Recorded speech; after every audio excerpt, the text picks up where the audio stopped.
people have to learn how to change their brain waves to get into their autonomic nervous system to begin to reprogram.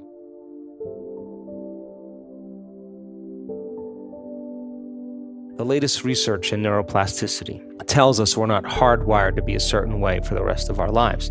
The latest research in epigenetics says we're not doomed by our genes, that in fact we're marvels of adaptability and change. So as a person started to contemplate and think about who do I want to be when I open my eyes, what would it be like to be happy? What would it be like to live a new life? The frontal lobe is looking out into the landscape of the entire brain because it has connections to the entire neocortex, and it's got to resolve the problem. So it starts calling up different networks of neurons that are relevant to the question based on the knowledge the person learns or the experiences that they had, and it begins to seamlessly piece together this new understanding, and that's called intention. And so if you're reading a book about how to become more happy, or if you're reading a book on how to be a leader in your life, or you're studying the process, every time you learn something new, you add new connections to your brain. So now you have raw materials for you to imagine even more. The act of mentally rehearsing begins to install the neurological hardware in your brain to look like it's already happened. Now, the brain is typically a record of the past, but the moment we install the neurological hardware, it becomes a map to the future. And you keep doing that, the hardware becomes a software program, which means you start thinking like a genius. You start acting like a happy person because there's no mystery there, because you installed the circuits. And then these people didn't wait for their wealth or their health to feel gratitude and to feel empowered or to feel love, a love for life. They began to feel those emotions ahead of the experience. And their body, as the unconscious mind, doesn't know the difference between the experience in their life that creates the emotion and the emotion that they're creating by thought alone. The body's believing it's living in the future, in the present moment. And the stronger the emotion that they felt, the more they're going to pay attention to the thoughts they're thinking. And now all of a sudden, they're changing their biology from living in the past present reality to living in the future present reality. And I was so intrigued by this process that I went back to school to study neuroscience, because it was the answer. In the internal process of rehearsing and imagining, they had long moments where they lost track of time and space, where when they opened their eyes, they thought it was maybe 15, 20 minutes later, and it was an hour and 15 minutes later. When we get into the present moment, there's a moment where you lose track of yourself. You forget about yourself. And only in the present moment do you have access, according to the quantum model of reality, to other possibilities. And when you're truly in the present moment, the generous present moment, that's the moment then that you are no longer living in the familiar past or the predictable future. And in order for us to change, I realized that we have to get beyond our environment. And what's our environment made of? People, husbands, kids, bosses, objects, things, places. You got to get beyond your emotions, your body, your pain, your disease, and you got to get beyond this concept of linear time. So when we get beyond our body, our environment, and time, we become pure consciousness. And now that consciousness can begin to connect to the consciousness of the field. And all of a sudden I realized that when people are nobody, no one, no thing, no where, and no time, that's the moment. They're no longer a face, they're no longer a culture, they're no longer a skin color, they're no longer a mother, they're no longer a grandmother, no longer a doctor or an attorney, they're no longer a nurse, they're pure consciousness. And that is the element that we begin to connect to something greater. So I wrote a book about it. And then I wound up on this documentary called What the Bleep Do We Know? And that became an overnight sensation. And we did all these conferences, all the scientists all over the world. And at the end of every conference, we had panel discussions.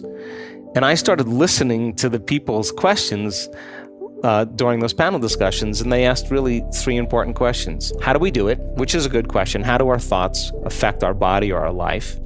Second question, if our personality creates our personal reality, and it does, and our personality is made up of how we think, how we act, and how we feel, in order for me to change my personal reality, I have to change my personality. Why the hell is it so hard to change? And I thought that was a really good question. And the third thing was, what do you do? So I started teaching these Friday night, all day Saturday events and giving people the understanding of brain science and brain waves and the quantum model, and showing them pictures of neurons connecting and disconnecting, what neural nets are and how the brain works and what focus concentration looks like, and begin to create something where people could really begin to practice at home. And basically I said, okay, well, if these are the 4 principles that these people used in my first book to heal based on my investigation, it should work for sick people or normal people. The process is exactly the same. We got to unlearn and relearn. We got to break the habit of the old self, reinvent a new self. We got to unfire and unwire and refire and rewire. We have to prune synaptic connections and sprout new connections. Unmemorize emotions stored in the body, and then we have to recondition the body to a new mind and to a new emotion, to stop signaling the same genes in the same way and begin to signal new genes in new ways, to pull our attention and our energy out of the familiar past and begin to invest our attention and energy into a new future, to go from the known to the unknown. To all over Europe, we were teaching these events, and to be honest with you, the first year I didn't see many changes. We saw some people be happier, a greater sense of well-being, but no real breakthroughs. But at the end of these introductory level courses, people would ask, can you teach another level? So then I taught a level 2, and then at the end of that, they said, could you teach another level? Then we taught a level 3, and then they said, can you teach another level? And I said, I don't know anything else. But right around that point, I started having some really profound mystical experiences. Those mystical moments were so profound that I couldn't go back to be Joe Dispenza again. And all of a sudden, I realized that every time I had one of those mystical moments, the first thing that I came to when I came back to who I was I have this all wrong. Like some layer of conditioning, how we're so unconscious to how we view the world. Some layer, some veil was lifted. And then all of a sudden, I got very passionate about the mystical. And so we started teaching a level 3.5. And then right around this time, all of a sudden, people started sending the emails in. My God, I was diagnosed with this condition. I was trying to get this job, and I changed my energy. I changed this, and I started doing the work, and my body's healthy. Here's the blood tests. Here's the scans. And all of a sudden, we started seeing that it started to catch on. And so I wrote my second book called Breaking the Habit of Being Yourself. It was a great success, and there was a great meditation in there and a how-to. And I watched many people right around this point start to make really profound changes in their health right during our events. So we went from a level 3.5 to a level 3.5 pi, and we started seeing spontaneous remissions right in our events. And all of a sudden, I knew that I had to change everything. So then I gathered a team of scientists and researchers and said, what is going on here? We started measuring brain waves. We've done over 8,000 quantitative scans on the brain, measure people that came into our event. We started doing 4.5-day, 5 days events so that we could have people for a substantial amount of time measure their brain before they came. At the end of 4 or 5 days, measure their brain at the end. And I would say, I want to know the changes are not just in their mind. And all of a sudden, we realized that we had, in our first 2 advanced workshops, these 4 and 5 day events, when we started studying the brain scans, 91% of the people that came had a more than 80% change in their brain for the better. So we knew that we were doing something really right. And then we started randomly selecting different people, and we started studying their brains when they were going through the process of internal change. In other words, in real time, I wanted to know what those elements were that allowed the person to connect. I can tell you that the personality doesn't change the personality. I can tell you the ego doesn't change the ego. I can tell you that matter takes a long time to change matter, that the brain takes a long time to change the brain. Only when you become pure consciousness, that consciousness is the phenomena.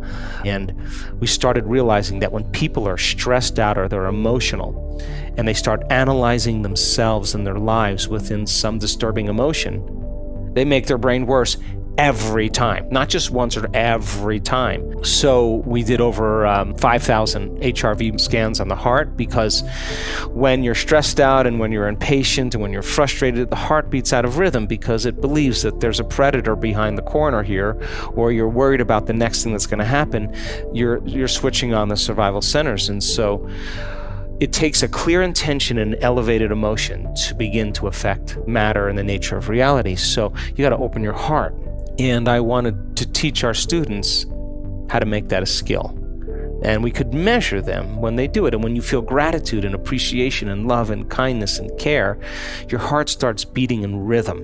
It starts beating in a coherent pattern. When you start getting beyond matter and bodies and people and things, and you take your attention and you open your awareness to space, to nothing, the brain gets super coherent. We've measured it thousands of times. And so we just got better at teaching the process, and our students can create brain coherence and change their brain waves in 4 seconds, 5 seconds, 9 seconds, 12 seconds, 15 seconds. They just know, it's a skill. They know how to do it. And when I say go into heart coherence, they know how to do that. They can do it for 45 minutes. And why is it important? Because so many times in our life we go unconscious and we disconnect. And when the heart is beating coherently, it produces a measurable magnetic field that can be up to 3 meters wide. That's a magnetic field that allows you to begin to spread your energy. Mm-hmm. And that energy is a frequency, and frequency carries information. And now that energy can carry the thought of your abundance. It carry the thought of your wealth, because all thoughts have a frequency. The emotion of guilt, the energy of suffering cannot carry the thought of abundance or health, because it's not the same energy. And just like you could say, I'm healthy, I'm healthy, I'm healthy, I'm healthy with your conscious mind, and if your body's been emotionally conditioned into unhappiness or pain, that thought never makes it to your body, and there's no connection between the mind and body. So when people elevate their emotional states, like in a state of gratitude, the emotional signature of gratitude means the event has already happened. It means when you give thanks, you're getting something. So when you start giving thanks, your body's in a perfect state of receiving. So we want people to change their energy and to create this heart coherence, and we want to measure them. We want to know that we can say to them, you're doing it or you're not doing it. So we measured the energy of the room, because we started seeing people saying, wow, the energy is incredible. In so many of our events, in the 19 different advanced workshops we did in the last 5 years, the energy in the room has always gone up. We measured the energy around people's bodies. If you're freeing your body from the chains of those emotions that keep you anchored from the past, you should go from particle to wave, from matter to energy, liberating energy and freeing your body.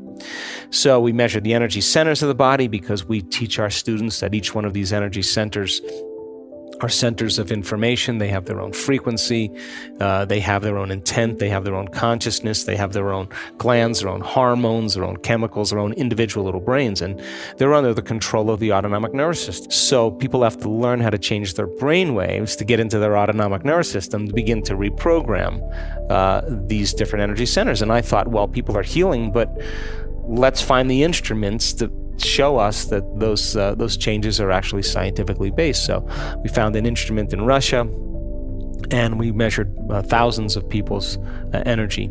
We also have done measurements on immune regulation, and we found that just a few times a day, 10 minutes a day for 4 days, just elevating your emotional state will strengthen your immune system by more than 50%.